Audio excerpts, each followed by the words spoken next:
just been suffering through solo queue. That's fair. Smithy. Hey, jungle Nars happened before. That's true. And support necessary could just be a return to the Kennen support for Gorilla. Be a lot of lane presence with Tristana and Kennen. Okay, so Tristana, Kennen, double Yordle, duo lane, double ranged also. Very painful lane for specifically the Rakan to deal with. And Kennen is Gorilla's counter pick to Rakan, especially in laning phase. You just basically can have a stun ready on demand every time he dives in. And in a team fight, you pop Slicing Maelstrom, and suddenly you're not able to have the same influence as a Rakan as you are usually. So very strong in lane and strong in the team fight phase, and a backup initiator if everything else goes away. Yeah, it doesn't matter if he has the quickness charm coming through. As long as you pop that Slicing Maelstrom first, you're still going to be locking everybody up. So Gorilla going to be very familiar with this lockdown here in the bottom lane, but still the Tristana, probably the most curious thing that we have in the game. Like you said, Prey, this doesn't really suit his, it doesn't really fit into his wheelhouse from what we've seen from him in the past. Now, of course, if there was 780 carry bans or lots of contests, you would understand the Tristana. It is a good matchup in Desire in terms of auto attacks. It signals a fast push, which certainly you want to keep the game earlier with a Galio mid lane, but you're right, it's not a Prey champion by trade, and that's why you look at it, and you do actually do a little bit of a double take. Well, interesting all the same. Longzhu going to be looking to avoid the same fate that they saw Samsung suffer. He's just rotating back over towards the try. So has not been spotted. There haven't been any pings onto him yet, but they need to allow for Everate to, kind of push up a little bit more.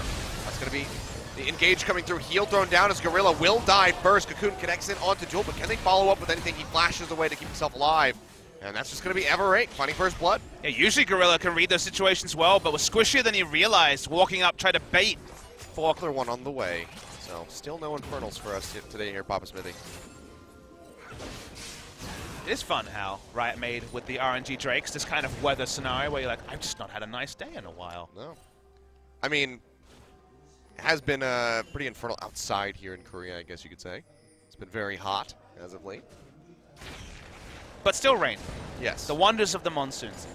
Yep.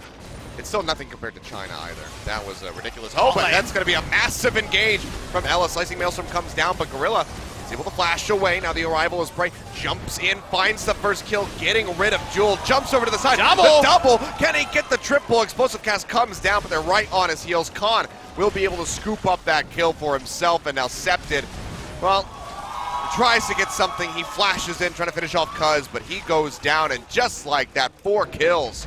Over to Longzhu. Yeah, the initiation from Everett. Septed can land a magical rocket, which will not happen, then there's not going to be a steal, but Gorilla just gets absolutely annihilated right off the front of this fight, but now Khan arrives with the TP, locks up Malrong with the counter-strike, and it's looking like a slaughter here for the side of Longzhu. BDD is rather low, goes in, gets a two-man taunt.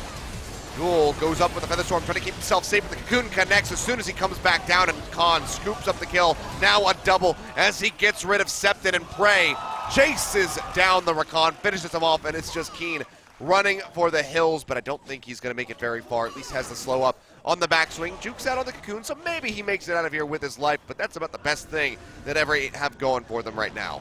The chase continues, but I don't know if Khan actually has kill pressure. Keen teleported in exhausted, so wasn't actually able to have a Mega Gnar play. Seems like Khan will just take the Infernal Drake on his way, trying to attempt to kill the Gnar.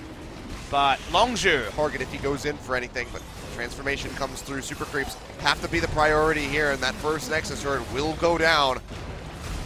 To expect one more round with a bomb there from Prey. Would be the turret falling. Jump through, get the knock up only onto Gorilla, and Keen just melts. Now Gorilla flashing in, locking up everybody, and that is just going to be all of those kills spilling over into favor of Longzhu. A final double kill for Khan, who destroys with that Jax. A little bit of a BM TP from BDD, and the Nexus will fall. And Longzhu with the opportunity of going first into the weekend, look to be accepting it with open arms. Demolition of Everate winners who were on their highest point recently, only just won their second series 2-0 over Rocks Tigers earlier this week. And they were dispatched by Longzhu. They were clinical, rotational play was super good. They were able to pick up bonus objectives as they made the right move after the right move. And then in the team fighting phase, you could also see that there was trust in the calls. The team was of one mind.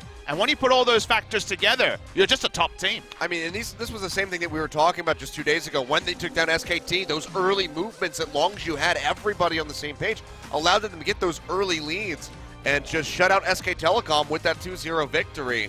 And they are able to uphold that same level of performance here against Ever8, which, you know, maybe not that surprising that they're able to come out with this victory in a very dominant fashion, but just how clean it is from Longzhu is what is fantastic to see. And it's almost one of those weird scenarios where we had 2 top teams against 2 bottom teams, and then you look at how many mistakes or holes there were in Samsung's gameplay, you compare it to Longzhu, and you're like, there was really nothing to